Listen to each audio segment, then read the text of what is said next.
आज हम लूका रचित सुसमाचार अध्याय 8 में वचन 22 से 56, अध्याय 9 में वचन 57 से 62 और मती रचित सुसमाचार के अध्याय 10 का अध्ययन करेंगे।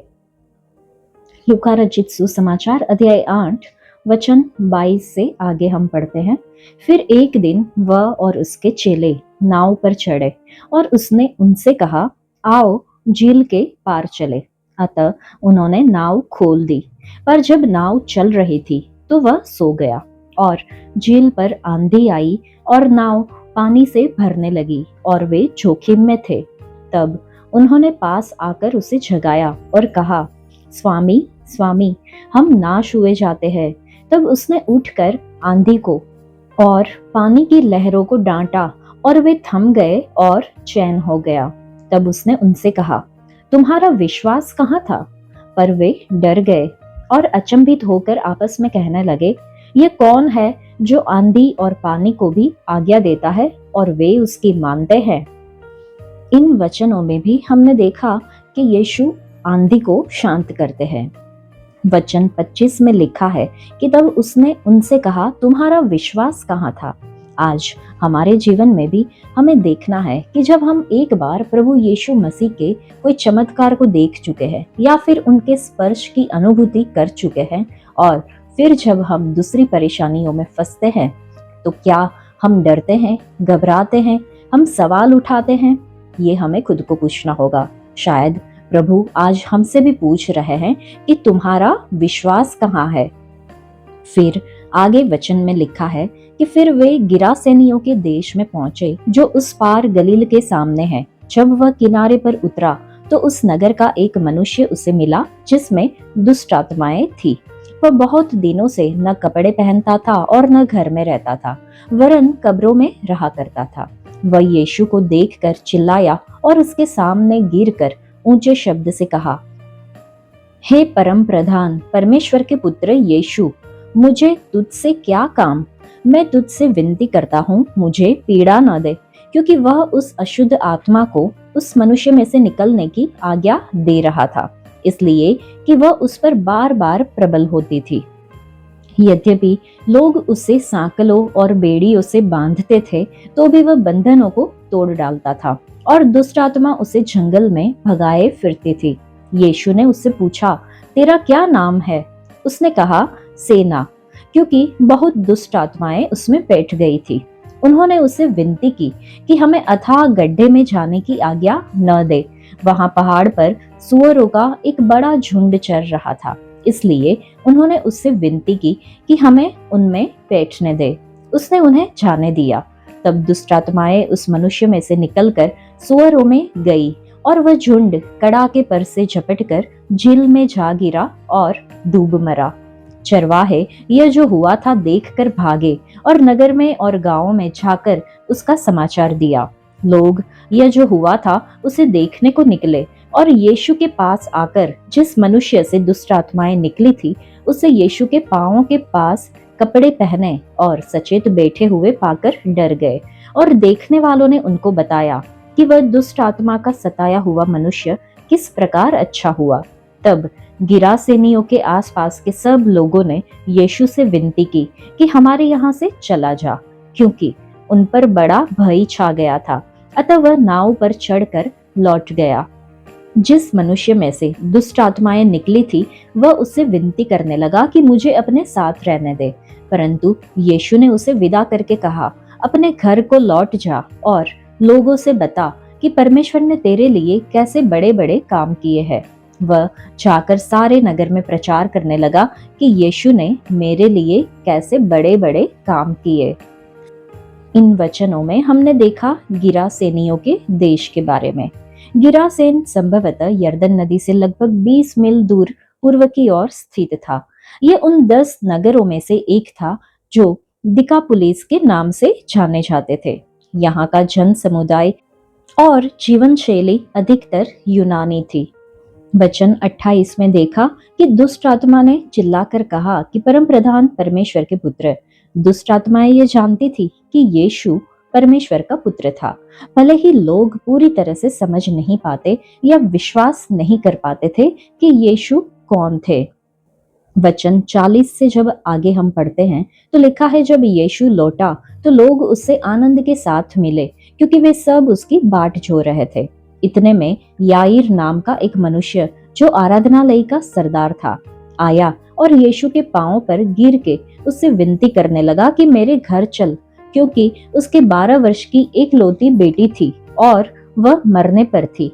जब वह जा रहा था तब लोग उस पर गिरे पड़ते थे।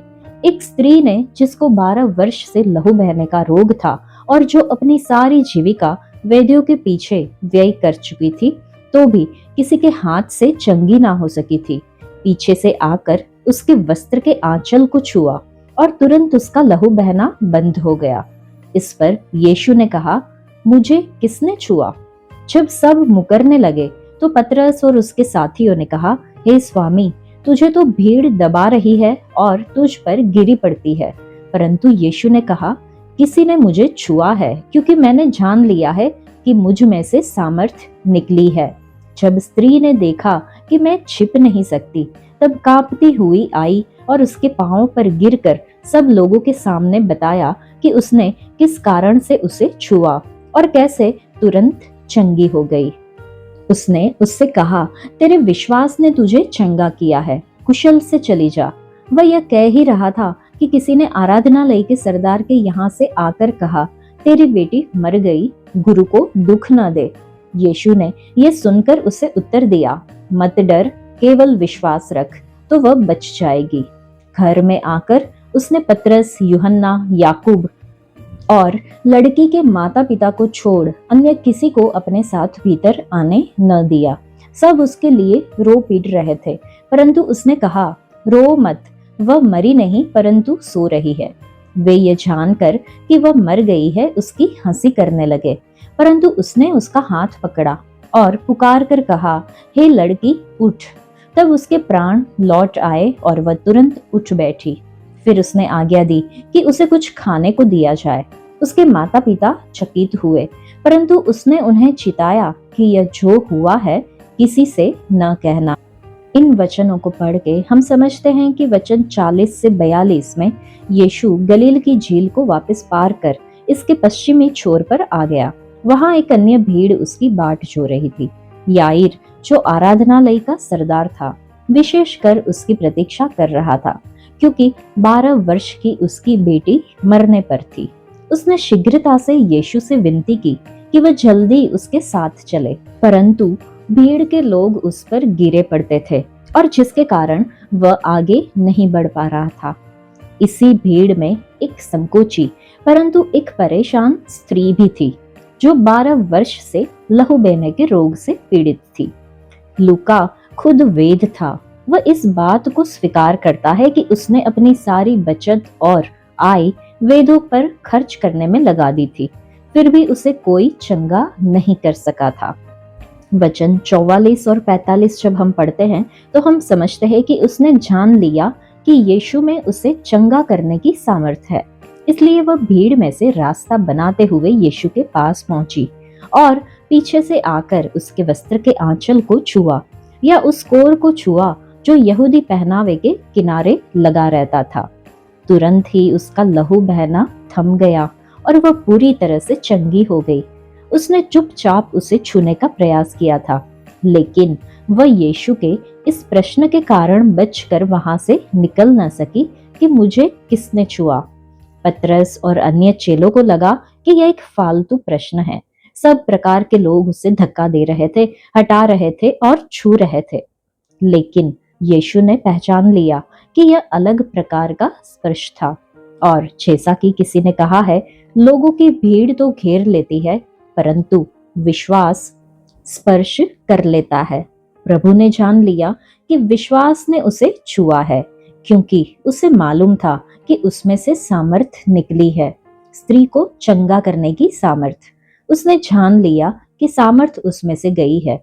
ऐसा नहीं था कि वह अब पहले से कम सामर्थ्य हो गया, लेकिन यह कि किसी को चंगा करने के लिए उसे भी कुछ देना पड़ता था। वहां पर कुछ खर्च किया गया था। वचन 47 और 48 जब हम पढ़ते हैं तो स्त्री कांपती हुई यीशु के पास आई और उसने क्षमा भाव से यह स्पष्टीकरण दिया कि उसने उसे क्यों छुआ। उसने कृतज्ञ भाव से यह गवाही भी दी कि उसके साथ क्या क्या हुआ। सार्वजनिक रूप से उसके अंगीकार के फल स्वरूप यीशु द्वारा उसके विश्वास की सार्वजनिक रूप से सराहना की गई। साथ ही उसके कुशल की भी सार्वजनिक घोषणा की गई। ये संभव नहीं है कि कोई व्यक्ति कभी यीशु को उसकी जानकारी के बिना विश्वास के साथ छुए और आशीष प्राप्त न करे। कोई भी व्यक्ति उद्धार की निश्चयता में दृढ़ हुए बिना सार्वजनिक रूप से उसका अंगीकार नहीं कर सकता। आगे जब वचन हम पढ़ते हैं तो जिस स्त्री को लहू बहने का रोग था, उसे चंगाई देने के कारण शायद यीशु को बहुत देर ना हुई हो, परंतु इतनी देर तो हो ही गई कि एक संदेशवाहक आकर यह संदेश देता है कि याईर की बेटी मर गई और इसलिए अब यीशु की सेवकाई की आवश्यकता नहीं रही। उनमें यह विश्वास तो था कि यीशु याईर की बेटी को चंगा कर सकता है, लेकिन यह विश्वास नहीं था कि वह मुर्दों को भी जिला सकता है। याईर की बेटी 12 वर्ष की थी और ये जो स्त्री थी जिसका लहू बह रहा था वो भी 12 वर्ष से पीड़ित थी। याईर की बेटी मरने के लिए उन लोगों में विश्वास नहीं था कि यीशु मृतकों को जिला सकते हैं, और जो स्त्री 12 साल से पीड़ित थी उसको विश्वास था कि यीशु के कपड़ों की छोर को छू लेने से ही मैं चंगी हो जाऊंगी। वचन 50 को जब हम पढ़ते हैं तो लेकिन यीशु इतनी आसानी से वहां से विदा नहीं होने वाले थे। उन्होंने शांति, प्रोत्साहन और प्रतिज्ञा के शब्दों में उत्तर दिया कि मत डर, केवल विश्वास रख तो वह बच जाएगी। आगे वचन 51 से 53 जब हम पढ़ते हैं तो जैसे ही वह उसके घर पहुंचा, वह कमरे के भीतर गया और अपने साथ सिर्फ पतरस और यूहन्ना और याकूब और उस लड़की के माता पिता को ले गया। हर एक व्यक्ति दुखी होकर विलाप कर रहा था, लेकिन यीशु ने उन्हें यह कहते हुए विलाप करने से मना किया कि लड़की मरी नहीं लेकिन सो रही है। इस पर वे उसका मजाक उड़ाने लगे क्योंकि वे मान चुके थे कि वह मर गई है। क्या वह सचमुच में मर गई थी या फिर वह गहरी बेहोशी में थी? बाइबल के अधिकांश विद्वानों का यह मानना है कि वह मर चुकी थी।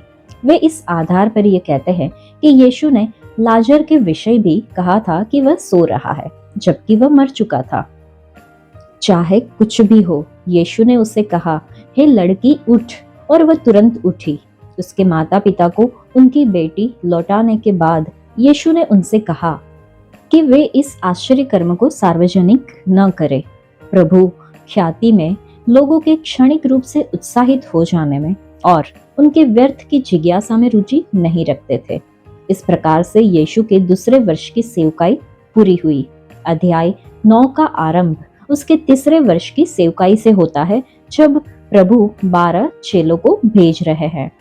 अब हम अध्याय 9 में वचन 57 से 62 का अध्ययन करेंगे। जब वे मार्ग में जा रहे थे तो किसी ने उससे कहा, जहां जहां तू जाएगा मैं तेरे पीछे हो लूंगा। यीशु ने उससे कहा, लोमड़ियों के भट्ट और आकाश के पक्षियों के बसेरे होते हैं, पर मनुष्य के पुत्र को सिर धरने की भी जगह नहीं। उसने दूसरे से कहा, मेरे पीछे हो ले। उसने कहा, हे प्रभु, मुझे पहले जाने दे कि अपने पिता को गाड़ दूं।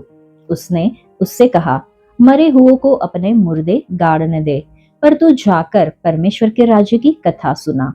एक और ने भी कहा, हे प्रभु, मैं तेरे पीछे हो लूंगा, पर पहले मुझे जाने दे कि अपने घर के लोगों से विदा ले आऊं। यीशु ने उससे कहा, जो कोई अपना हाथ हल पर रखकर पीछे देखता है वह परमेश्वर के राज्य के योग्य नहीं।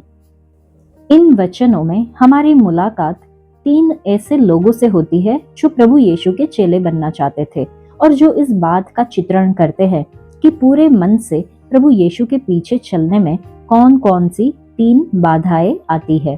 पहला व्यक्ति काफी हद तक निश्चित था कि वह कहीं भी और सभी जगह प्रभु यीशु के पीछे आने के लिए तैयार है। वह बुलाए जाने के लिए नहीं रुका, परंतु उतावली में उसने अपने आप को समर्पित कर दिया। वह अति आत्मविश्वासी था, बहुत अधिक आतुर था और यीशु के पीछे चलने पर जो कीमत चुकानी पड़ती है उससे अनजान था। वह नहीं जानता था कि वह क्या कह रहा था।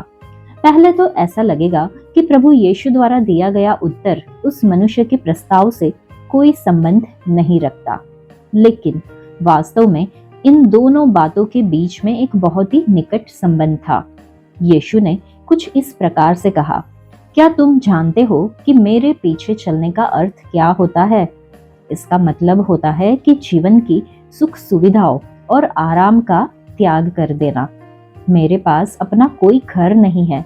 ये जगत मुझे चैन आराम दे सकने लायक नहीं है। लोमड़ियों और पक्षियों के पास मेरी तुलना में ज्यादा प्राकृतिक सुरक्षा है। क्या तुम मेरे पीछे आना चाहते हो, तब भी जब तुम्हें उन सारी बातों को त्यागना पड़े जिन्हें मनुष्य अपना जन्म सिद्ध अधिकार मानता है। जब हम यह पढ़ते हैं कि मनुष्य के पुत्र को सिर धरने की भी जगह नहीं, तो हो सकता है कि हमें उस पर तरस आए।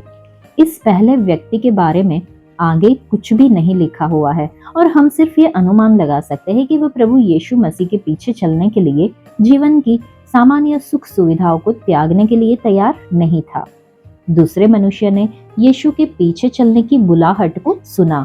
वह एक प्रकार से इच्छुक था, लेकिन वह पीछे चलने से पहले कुछ करना चाहता था। वह जाकर अपने पिता को गाड़ना चाहता था। ध्यान दे कि उसने क्या कहा, हे प्रभु मुझे पहले जाने दे। दूसरे शब्दों में, हे प्रभु मुझे पहले। उसने यीशु को प्रभु कहकर पुकारा, लेकिन वास्तव में वह अपनी लालसाओं और अपनी रुचियों को पहले रखता है। प्रभु और मुझे पहले पूरी तरह से एक दूसरे के विरोधी शब्द है। हमें दोनों में से सिर्फ एक को चुनना जरूरी है। पिता की मृत्यु हो गई थी या फिर पुत्र घर पर ही रहकर अपने पिता की मृत्यु की प्रतीक्षा करना चाह रहा था। दोनों एक ही बात है।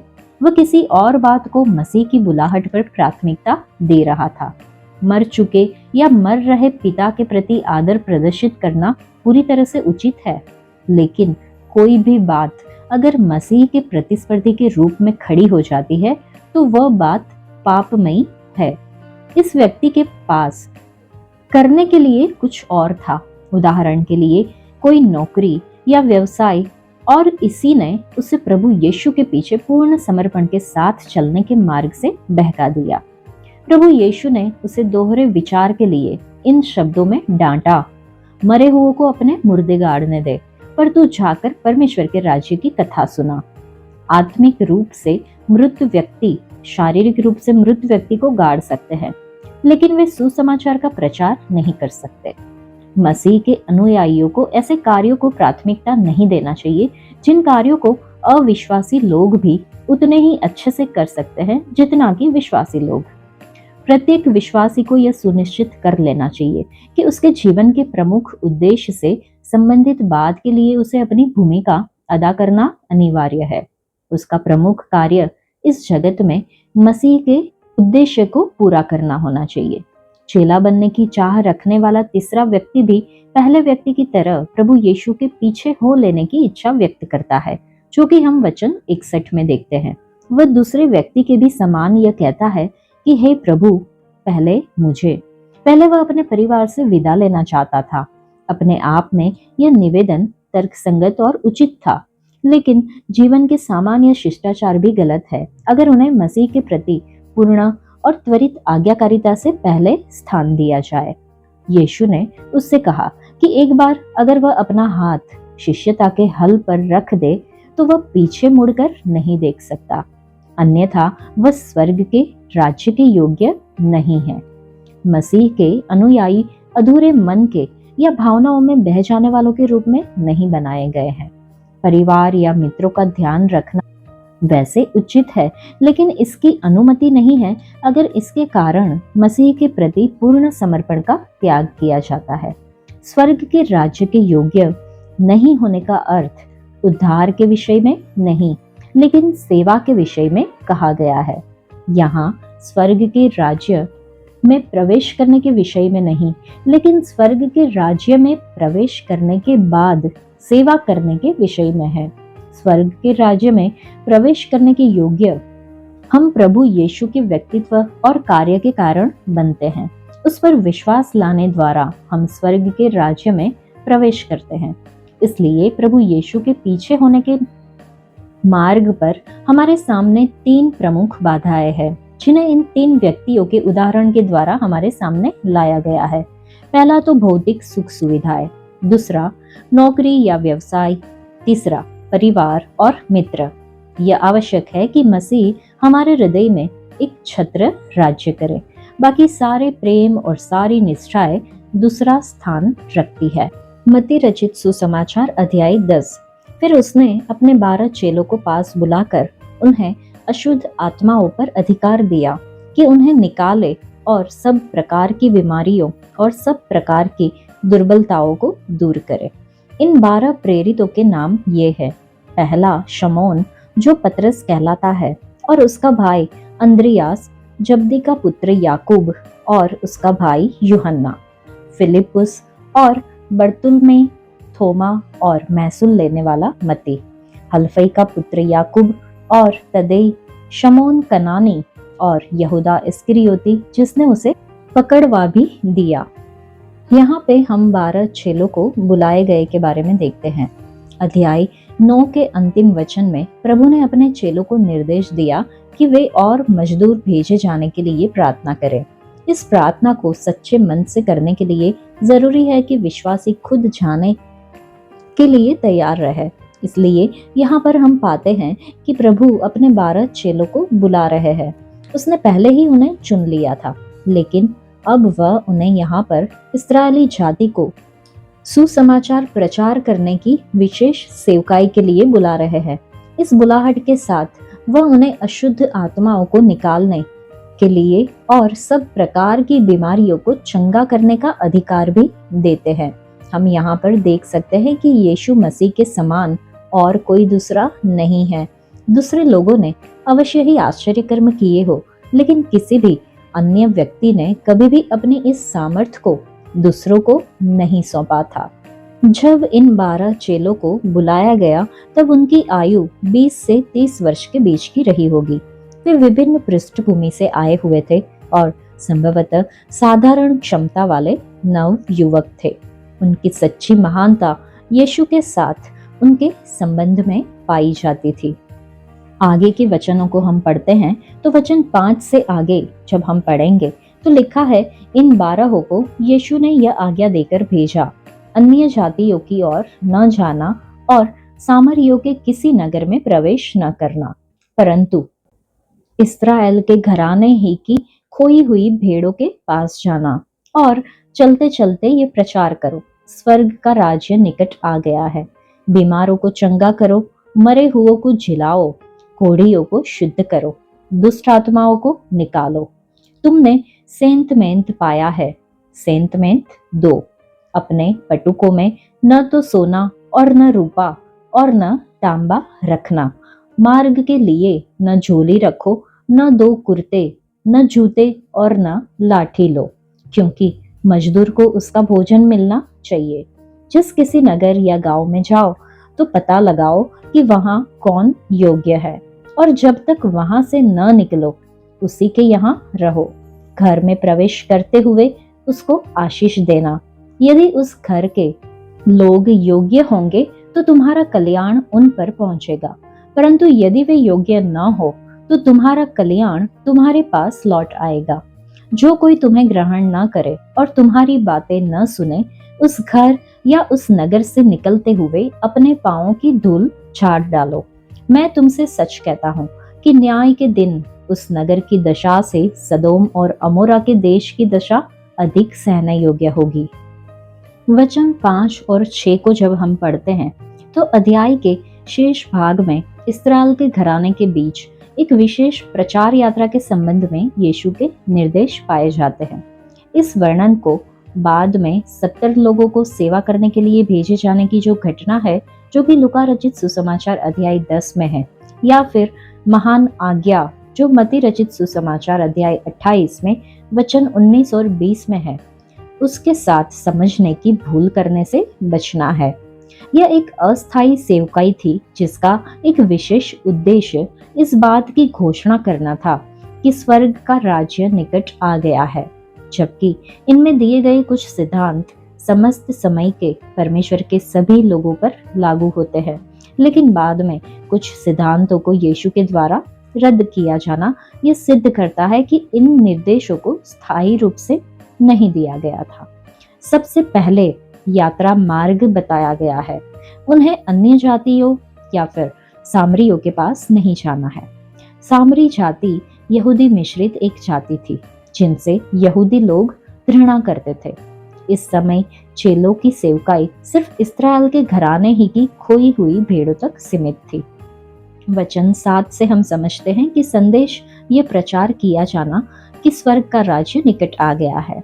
अगर इस्राएल इसे मानने से इनकार कर दे तो उनके बचाव का कोई बहाना नहीं चलेगा, क्योंकि यह एक ऐसी औपचारिक घोषणा थी जो विशेष रूप से उन्हीं के लिए की जा रही थी। स्वर्ग का राज्य राजा के व्यक्तित्व में निकट आया था। इस्राएल को यह निर्णय लेना है कि वह राजा को स्वीकार करे या उसे अस्वीकार करे। चेलों को उनके संदेश की पुष्टि के लिए उन्हें कुछ अधिकार दिए गए। उन्हें बीमारों को चंगा करने का, मरे हुओं को झिलाने का, कोढ़ियों को शुद्ध करने का और दुष्ट आत्माओं को निकालने का अधिकार दिया गया। यहूदी लोग चिन्ह चाहते थे, इसलिए परमेश्वर ने उन्हें चिन्ह देने के लिए अनुग्रह पूर्वक अपने आप दीन कर दिया। मजदूरी के विषय में प्रभु ने उनसे कहा कि वे अपनी सेवा के लिए कोई मजदूरी न ले। उन्हें बिना कोई कीमत चुकाए आशीष मिली है और इस आशीष को उन्हें इसी आधार पर बांटना है। वचन 9 और 10 को जब हम पढ़ते हैं तो उन्हें अपनी यात्रा की आवश्यकता के लिए पहले से कोई भी प्रबंध न करने के लिए कहा गया था। आखिर वे इस्राएली थे और वे इस्राएलियों के बीच प्रचार करने के लिए जा रहे थे, और यहूदियों के बीच में यह सिद्धांत मान्य था कि मजदूर को उसकी मजदूरी मिलनी चाहिए। इसलिए उनके लिए आवश्यक नहीं था कि वे अपने साथ सोना, रूपा, तांबा, झोली, 2 कुर्ते, जूते या लाठी साथ रखे। शायद ऐसा कहा जा रहा था कि वे अपने साथ ज्यादा जूते या ज्यादा लाठी न रखे। अगर उनके पास पहले से ही लाठी है तो वे उसे अपने साथ ले जा सकते हैं। यहाँ पर इस बात पर जोर दिया गया है कि उनकी प्रतिदिन की आवश्यकता की पूर्ति प्रतिदिन की जाएगी। उन्हें ठहरने के लिए क्या प्रबंध करना था? जब वे किसी नगर में प्रवेश करें, उन्हें एक योग्य मेजबान की खोज करनी थी। एक ऐसा मेजबान जो उन्हें प्रभु के चेलों के रूप में स्वीकार कर उनका स्वागत करे और उनके संदेश को ग्रहण करे। एक बार उन्हें ऐसा मेजबान मिल जाए तो उन्हें उसके घर में तब तक ठहरे रहना है जब तक कि वे उस नगर में रहे, बजाय इसके कि वहां से निकलकर किसी ऐसे घर में चले जाए जो उन्हें अधिक सुविधाजनक लगे। अगर कोई घर उनका स्वागत कर उन्हें अपने घर में ग्रहण करता है तो चेले यह अतिथि सत्कार स्वीकार करने के लिए उन्हें आशीष देते हुए अपनी शिष्टाचार और कृतज्ञता प्रकट करें। दूसरी ओर अगर कोई परिवार प्रभु के इन संदेश वाहकों को अपने घर में अतिथि के रूप में स्वीकार करने से मना कर दे तो चेले उनके लिए परमेश्वर की ओर से कल्याण की प्रार्थना करने के लिए बाध्य नहीं होंगे। मतलब उन्हें ऐसे परिवार को आशीर्वाद नहीं देना है। न सिर्फ इतना ही, उन्हें उस घर में अपने पांवों की धूल तक झाड़कर परमेश्वर की अप्रसन्नता को जाहिर करना है। मसीह के चेलों को अस्वीकार करने के द्वारा वह परिवार मसीह को अस्वीकार कर रहा है। वचन 15 से हम समझ सकते हैं कि उसने चेतावनी दी कि इस प्रकार का तिरस्कार के लिए न्याय के दिन में सदोम और अमोरा की दशा से भी ज्यादा भयानक दंड दिया जाएगा। इससे यह सिद्ध होता है कि नरक में अलग अलग अनुपात में दंड दिए जाएंगे, अन्यथा ये दूसरों की तुलना में कुछ के लिए अधिक सहने योग्य किस प्रकार से होगी। वचन 16 से जब हम आगे पढ़ते हैं तो लिखा है, देखो मैं तुम्हें भेड़ों के समान भेड़ियों के बीच में भेजता हूँ, इसलिए सांपों के समान बुद्धिमान और कबूतरों के समान भोले बनो, परंतु लोगों से सावधान रहो, क्योंकि वे तुम्हें महासभाओं में सौंपेंगे और अपनी पंचायतों में तुम्हें कोड़े मारेंगे। तुम मेरे लिए हाकिमों और राजाओं के सामने उन पर और अन्य जातियों पर गवाह होने के लिए पहुंचाए जाओगे। जब वे तुम्हें पकड़वाएंगे तो यह चिंता न करना कि हम किस रीति से या क्या कहेंगे, क्योंकि जो कुछ तुमको कहना होगा वह उसी घड़ी तुम्हें बता दिया जाएगा। क्योंकि बोलने वाले तुम नहीं हो, परंतु तुम्हारे पिता का आत्मा तुम में बोलता है। भाई भाई को और पिता पुत्र को घात के लिए सौंपेंगे, और बच्चे माता पिता के विरोध में उठकर उन्हें मरवा डालेंगे। मेरे नाम के कारण सब लोग तुमसे बैर करेंगे, पर जो अंत तक धीरज धरे रहेगा उसी का उद्धार होगा।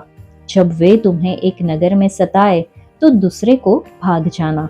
मैं तुमसे सच कहता हूँ, तुम इस्राएल के सब नगरों में न फिर चुकोगे कि मनुष्य का पुत्र आ जाएगा। चेला अपने गुरु से बड़ा नहीं होता, और न दास अपने स्वामी से। चेले का गुरु के और दास का स्वामी के बराबर होना ही बहुत है। जब उन्होंने घर के स्वामी को शैतान कहा तो उसके घर वालों को क्या कुछ न कहेंगे। इन वचनों की शुरुआत में यीशु अपने चेलों को परामर्श दे रहे हैं कि सताव के समय उनका आचरण किस प्रकार का होना चाहिए। वे उन्हें नाश करने को उतारू दुष्ट व्यक्तियों के बीच गिर जाने पर भेड़ियों के बीच में भेड़ों की नाई बने। वे सांपों की नाई बुद्धिमान बने और अनावश्यक आक्रमण झेलने या स्थिति से समझौता करने से बचे। वे धर्मी चरित्र और निष्कपट विश्वास से सुसज्जित होकर कबूतरों की नाई भोले बने। उन्हें उन अविश्वासी यहूदियों से सावधान रहना होगा जो उन्हें दंड न्यायालय में ले जाएंगे और महासभाओं में घसीटेंगे। उनके विरुद्ध किया गया आक्रमण घरेलू और धार्मिक दोनों ही प्रकार का होगा। वे हाकिमों और राजाओं के सामने मसीह के कारण घसीटे जाएंगे, लेकिन परमेश्वर का उद्देश्य मनुष्य की बुराइयों पर प्रबल होगा। मनुष्य की दुष्टता अपनी जगह है, लेकिन परमेश्वर के पास अपना कार्य करने के अपने उपाय है। ऐसी घड़ी में जब ऐसा लगे कि पराजय सामने है, तब चेलों को शासकों और अन्य जातियों के सामने गवाही देने का अतुल्य अवसर प्राप्त होगा। परमेश्वर सब बातों को मिलाकर भलाई को उत्पन्न करने के लिए कार्य करते रहेंगे। वचन 19 और 20 को जब हम पढ़ते हैं तो इस बात को पहले से सोचकर रखने की आवश्यकता नहीं है कि मुकदमे के समय वे क्या कहेंगे। जब ऐसा समय आएगा तो परमेश्वर का आत्मा उन्हें ईश्वरीय बुद्धि प्रदान करेगा कि वे ऐसा उत्तर दे सके जिसके द्वारा मसीह की महिमा हो और दोष लगाने वाले बुरी तरह से उलझन में पड़कर हताश हो जाए। यीशु ने अपने चेलों को पहले से ही सचेत कर दिया था कि उन्हें विश्वासघात और धोखे का सामना करना पड़ेगा।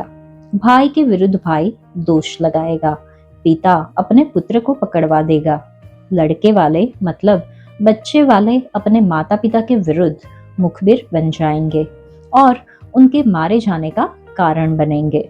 सब लोग चेलों से बैर करेंगे। सब लोगों के कुछ अपवाद भी होंगे, पर सारी सभ्यताओं, सारी जातियों, सब वर्ग, सभी लोग यीशु के चेलों से बैर करेंगे।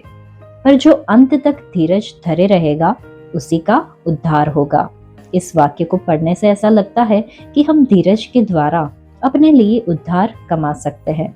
हम यह जानते हैं कि इसका मतलब यह नहीं हो सकता, क्योंकि संपूर्ण पवित्र शास्त्र में उद्धार परमेश्वर के अनुग्रह की एक सेंतमेंत भेंट के रूप में प्रस्तुत किया गया है, जो विश्वास करने के द्वारा मिलता है। न ही इस वचन का अर्थ यह हो सकता है कि जो मसीह के प्रति विश्वास योग्य बने रहेंगे वे शारीरिक मृत्यु से बचाए जाएंगे। पिछले वचन में कुछ विश्वास योग्य चेलों की मृत्यु की भविष्यवाणी की गई है। इस वचन का सबसे सरल स्पष्टीकरण यह है कि धीरज हमारे उद्धार की वास्तविकता की छाप है। जो सताव के समय अंत तक सहते रहेंगे, अपने धीरज के द्वारा इस बात को प्रदर्शित करेंगे कि वे सच्चे विश्वासी है। बिल्कुल यही वाक्य मत्ती अपने अध्याय 24 में लिखता है, जहां ये उस विश्वास योग्य यहूदी झुंड के लिए कहा गया है जो क्लेश काल के दौरान प्रभु के प्रति अपनी निष्ठा के साथ किसी भी तरह का कोई समझौता करने से मना कर देंगे। उनका धीरज उन्हें सच्चे चेलों के रूप में प्रकट करेगा। वचन 23 का पहला भाग 12 चेलों के लिए कहा गया होगा, लेकिन जब वे तुम्हें एक नगर में सताए तो दूसरे को भाग जाना। उन्हें अपने शत्रुओं के अत्याचार सहते हुए वहीं ठहरे रहने की जरूरत नहीं है, अगर उस स्थिति से बाहर निकलने का दूसरा रास्ता दिख रहा हो। खतरों से बच निकलना गलत नहीं है, लेकिन अपने कर्तव्य से भागना गलत है।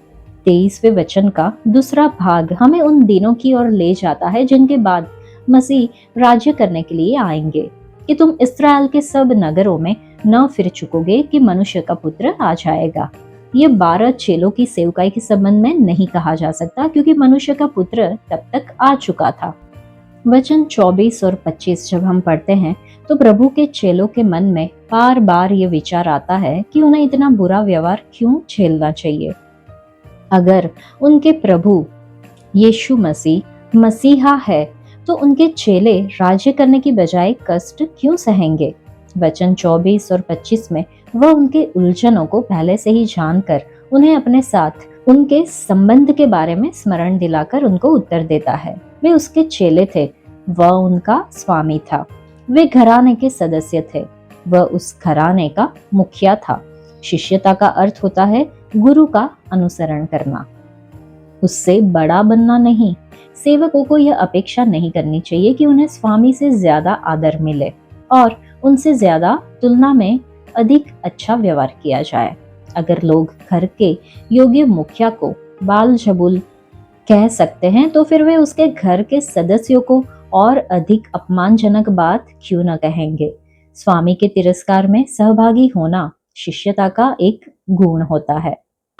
वचन 26 से आगे जब हम पढ़े तो लिखा है, इसलिए मनुष्यों से मत डरना, क्योंकि कुछ ढका नहीं जो खोला न जाएगा, और न कुछ छिपा है जो जाना न जाएगा।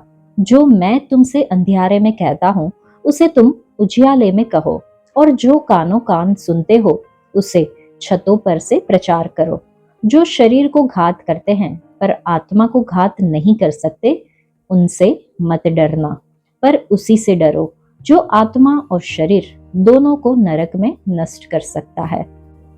क्या पैसे में 2 गौरैये नहीं बिकती, तो भी तुम्हारे पिता की इच्छा के बिना उनमें से एक भी भूमि पर नहीं गिर सकती। तुम्हारे सिर के बाल भी सब गिने हुए हैं, इसलिए डरो नहीं, तुम बहुत गौरैयों से बढ़कर हो। इन वचनों में हम देखते हैं कि प्रभु ने 3 बार अपने अनुयायियों को डरने से मना किया। वचन 26 में, 28 में और 31 में। सबसे पहले उनसे कहा गया कि जब उन्हें ऐसा लगे कि उनके शत्रु विजयी हो रहे हैं तो वे न डरे। आने वाले दिनों में उसके चेलों पर अनुग्रह किया जाएगा और उनका बदला लिया जाएगा।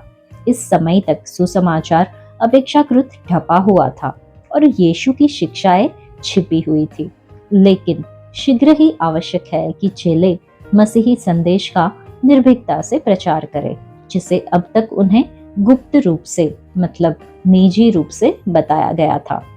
दूसरा, चेलों को सताने वाले लोगों के हिंसक क्रोधोन्माद से उन्हें न डरने के लिए कहा गया है। ऐसे लोग ज्यादा से ज्यादा शरीर को घात कर सकते हैं। एक मसीही के लिए शारीरिक मृत्यु सबसे बड़ी त्रासदी नहीं है। मरने का अर्थ होता है मसीह के साथ रहना, और इसलिए यह कहीं अधिक बेहतर है। शारीरिक मृत्यु पाप, दुख, बीमारी, कष्ट और मृत्यु से छुटकारा है। यह हमें अनंत महिमा में पहुंचा देती है। इसलिए मनुष्य जो हमारे लिए सबसे बुरा कर सकता है, वह वास्तव में सबसे उत्तम बात है जो परमेश्वर की संतान के साथ हो सकती है। चेलों को मनुष्यों से नहीं डरना चाहिए, लेकिन विश्वास के साथ भय के भाव से उसी से डरना चाहिए जो आत्मा और शरीर दोनों को नरक में नाश कर सकता है। ये सबसे बड़ी हानि है। परमेश्वर, मसीह और आशा से अनंत अलगाव। आत्मिक मृत्यु एक ऐसी हानि है जिसका अनुमान तक नहीं लगाया जा सकता, और यह एक ऐसा विनाश है जिससे हर हाल में बचा जाना चाहिए। वचन 28 में दिए गए यीशु के वचन हमें परमेश्वर के भक्त जॉन नॉक्स का स्मरण कराते हैं, जिनकी कब्र पर लिखा है, यहाँ पर वह व्यक्ति सोया हुआ है जो परमेश्वर से इतना डरता था कि किसी भी मनुष्य से नहीं डरता था। वचन 29 से हम समझते हैं कि भयानक परीक्षाओं के समय चेले पूरी तरह से निश्चिंत रह सकते हैं कि परमेश्वर ऐसे समय में उनकी चिंता करेंगे। प्रभु यह शिक्षा देने के लिए गोरैयों का उदाहरण देते हैं जो सब जगह देखी जा सकती है। इन महत्वहीन पक्षियों को कौड़ी के दाम बेचा जाता था, तो भी उनमें से एक भी पिता की इच्छा या जानकारी के बिना भूमि पर नहीं गिर सकती। जैसा कि किसी ने कहा है, परमेश्वर हर एक गौरैयों की मौत मिट्टी में शामिल होता है। वही परमेश्वर जो छोटी सी गोरैयों में व्यक्तिगत रूप से इतनी रुचि लेता है, वह अपनी एक एक संतान के सिर के बाल तक का बिल्कुल ठीक ठीक हिसाब भी रखते हैं। बालों का एक गुच्छा गोरैये के मूल्य की तुलना में कम होता है। इससे यह प्रकट होता है उसकी दृष्टि में उसके लोगों का मूल्य बहुत से गोरैयों से बढ़कर है, इसलिए उसके लोगों को क्यों डरना चाहिए। वचन 32 और 33 में लिखा है कि जो कोई मनुष्यों के सामने मुझे मान लेगा, उसे मैं भी अपने स्वर्गीय पिता के सामने मान लूंगा।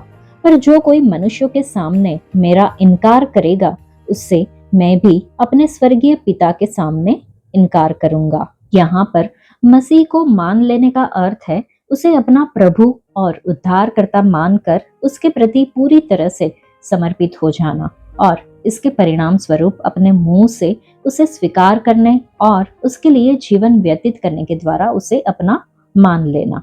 अगर हम इस मामले में चेलों के जीवन को देखें, तो उन्होंने शहीद होने के द्वारा अपने जीवन से ये दिखा दिया कि उन्होंने प्रभु यीशु को सचमुच में मान लिया है।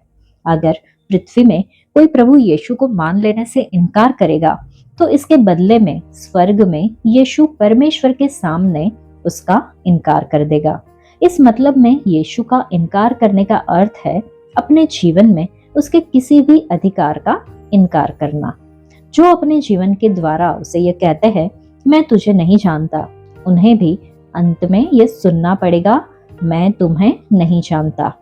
प्रभु यहाँ पर उस अस्थायी इनकार के बारे में नहीं कह रहे जो दबाव में आकर हो जाता है, जैसा कि पतरस के साथ हुआ था, लेकिन उस प्रकार के इनकार के बारे में कह रहे हैं जो आदतन और निर्णायक जानबूझकर होता है। वचन 34 से आगे जब हम पढ़ते हैं तो लिखा है, यह न समझो कि मैं पृथ्वी पर मिलाप कराने आया हूँ। मैं मिलाप कराने नहीं, पर तलवार चलवाने आया हूँ। मैं तो आया हूँ कि मनुष्य को उसके पिता से और बेटी को उसकी माँ से और बहू को उसकी सास से अलग कर दूं। मनुष्य के बैरी उसके घर ही के लोग होंगे। जो माता या पिता को मुझसे अधिक प्रिय जानता है, वह मेरे योग्य नहीं, और जो बेटा या बेटी को मुझसे अधिक प्रिय जानता है, वह मेरे योग्य नहीं, और जो अपना क्रूस लेकर मेरे पीछे न चले, वह मेरे योग्य नहीं। जो अपने प्राण बचाता है, वह उसे खोएगा, और जो मेरे कारण अपना प्राण खोता है, वह उसे पाएगा। जो तुम्हें ग्रहण करता है, वह मुझे ग्रहण करता है, और जो मुझे ग्रहण करता है, वह मेरे भेजने वाले को ग्रहण करता है। जो भविष्यद्वक्ता को भविष्यद्वक्ता जानकर ग्रहण करे, वह भविष्यद्वक्ता का बदला पाएगा, और जो धर्मी को धर्मी जानकर ग्रहण करे, वह धर्मी का बदला पाएगा। जो कोई इन छोटों में से एक को मेरा चेला जानकर केवल एक कटोरा ठंडा पानी पिलाए, मैं तुमसे सच कहता हूँ, वह किसी रीति से अपना प्रतिफल न खोएगा। इन वचनों में हमारे प्रभु के इन शब्दों को सांकेतिक भाषा के अर्थ में समझा जाना चाहिए, जिसमें उसके आने के प्रत्यक्ष परिणाम उसके आने के स्पष्ट उद्देश्य के रूप में यहाँ पर घोषित किए गए हैं। वह कहते हैं कि वह मिलाप कराने को नहीं, पर तलवार चलवाने आए। वास्तव में वह मेल करवाने ही आए थे। वह इसलिए आए कि उसके माध्यम से संसार का उद्धार हो। लेकिन यहाँ पर यह कहा जा रहा है कि जब एक व्यक्ति यीशु के पीछे चलने लगता है, तो उसका परिवार उसका विरोधी हो जाता है। एक मन फिराए हुए पिता को अपने अविश्वासी पुत्र की ओर से, एक मसीही माँ को उसकी उद्धार न पाई हुई बेटी की ओर से विरोध का सामना करना पड़ेगा। नया जन्म पाई हुई एक सांस ने नया जन्म न पाई हुई उसकी बहू बेर करेगी। इसलिए मसीह और परिवार के बीच में से किसे चुने, इसका निर्णय लेना आवश्यक होगा। प्रकृति के किसी भी रिश्ते को अनुमति नहीं दी जा सकती कि इसके कारण प्रभु के प्रति पूर्ण निष्ठा से एक चेला भटक जाए। यह आवश्यक है कि पिता, माता, पुत्र या पुत्री की तुलना में उद्धारकर्ता को प्राथमिकता दी जाए। शिष्य बनने पर चुकाई जाने वाली एक कीमत यह है कि इससे एक व्यक्ति को अपने ही परिवार के भीतर तनाव और विरोध का सामना करना पड़ेगा। इस प्रकार का पारिवारिक विद्वेष बाहरी विरोध की तुलना में काफी ज्यादा कड़वा होता है। परंतु इससे भी बढ़कर एक प्रवृत्ति ऐसी भी है जो कि अपने परिवार की तुलना में मसीह को उसका सही स्थान देने से रोकती है। वह है खुद के जीवन से प्रेम। इसलिए यीशु ने आगे कहा, और जो अपना क्रूस लेकर मेरे पीछे न चले वह मेरे योग्य नहीं। क्रूस निसंदेह मृत्युदंड का माध्यम था। क्रूस उठाकर उसके पीछे चलने का मतलब है उसके लिए इतने समर्पण और त्याग का जीवन जीना कि मर जाना भी इसके सामने कोई बड़ी बात न लगे। यह अनिवार्य नहीं है कि हर एक चेले को प्रभु के लिए मर जाना है, लेकिन हर एक बुलाया गया है कि वह प्रभु को इतना महत्व दे कि वह अपने लिए अपने जीवन को प्रभु से ज्यादा मूल्यवान न समझे। यह आवश्यक है कि अपने आप को सुरक्षित रखने की प्रवृत्ति पर मसीह का प्रेम प्रबल हो। जो अपने प्राण बचाता है वह उसे खोएगा, और जो मसीह के कारण अपना प्राण खोता है वह उसे पाएगा। हमारे सामने यह परीक्षा आती है कि हम पूर्ण समर्पण का जीवन बिताने पर हम पर आने वाली पीड़ा और हानि से बचने के लिए अपने जीवन को गले लगाना ज्यादा पसंद करते हैं, लेकिन ऐसा करना जीवन की सबसे बड़ी बर्बादी है। अपने आप को संतुष्ट करने में जीवन गवा देना। जीवन का सबसे सही उपयोग इसे मसीह की सेवा में लगा देने में है। जो व्यक्ति प्रभु के प्रति अपने समर्पण के कारण अपना प्राण खोता है वही उसे सच्ची भरपूरी में पाएगा। वचन 40 से 42 जब हम पढ़ते हैं तो ऐसा नहीं है कि हर व्यक्ति चेलों के संदेश को मानने से मना कर देगा। कुछ लोग उन्हें मसीह के प्रतिनिधियों के रूप में मान लेंगे और आदर पूर्वक उनका स्वागत करेंगे। इस प्रकार की भलाई का बदला देने के लिए चेलों के पास ज्यादा क्षमता नहीं होगी, लेकिन उन्हें परेशान होने की जरूरत नहीं है। चेलों के साथ जो कुछ भी भलाई की जाएगी वह मसीह के प्रति की गई भलाई के रूप में गिनी जाएगी और इसी के अनुसार उन्हें इसका प्रतिफल भी दिया जाएगा। मसीह के चेलों को स्वीकार करना खुद मसीह को स्वीकार करने के बराबर होगा, और मसीह को स्वीकार करना उसे भेजने वाले पिता को स्वीकार करने के बराबर होगा, क्योंकि भेजा गया व्यक्ति भेजने वाले का प्रतिनिधि होता है। जो कोई धर्मी जानकर धर्मी को ग्रहण करेगा वह धर्मी का बदला पाएगा। जो दूसरों को उनके बाहरी रूप और उनकी भौतिक वस्तुओं से प्रभावित होकर जांचते हैं वे ये समझ पाने में असफल रहते हैं कि सच्चा नैतिक मूल्य अक्सर बहुत ही दीन रूप और वेश में ढपा पाया जाता है। एक व्यक्ति प्रभु के एक सीधे साधे चेले के साथ जिस तरह का व्यवहार करता है उसी तरीके से वह खुद प्रभु के साथ भी व्यवहार करता है। प्रभु यीशु के एक अनुयायी के प्रति दिखाई गई किसी भी प्रकार की भलाई को अनदेखा नहीं किया जाएगा। यहाँ तक कि एक कटोरा ठंडा पानी पिलाए जाने पर भी उसका शानदार प्रतिफल मिलेगा।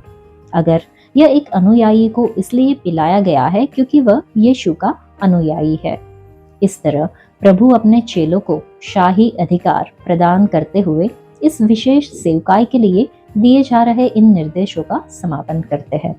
यह सत्य है कि उनका विरोध और तिरस्कार किया जाएगा, उन्हें बंदी बनाया जाएगा, उन पर मुकदमा चलाया जाएगा और शायद उन्हें मार तक डाला जाएगा, लेकिन उन्हें यह नहीं भूलना है कि वे राजा के प्रतिनिधि हैं और उसके लिए बोलना और कार्य करना उनका एक महिमामयी विशेष अधिकार है।